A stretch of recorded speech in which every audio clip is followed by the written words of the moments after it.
so large and there were so few rabbits, how could they possibly search every spot?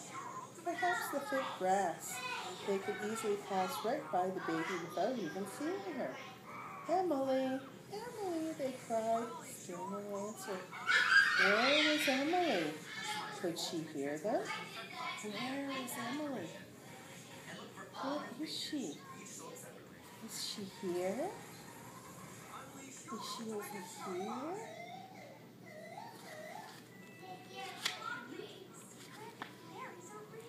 Someone did hear the rabbits calling.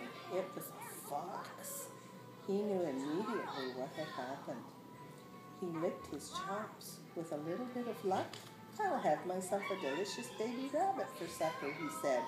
And with that, the fox joined the search for little Emily. Emily's mother was getting frantic. It's late, she cried. We have to find Emily before the sun goes down.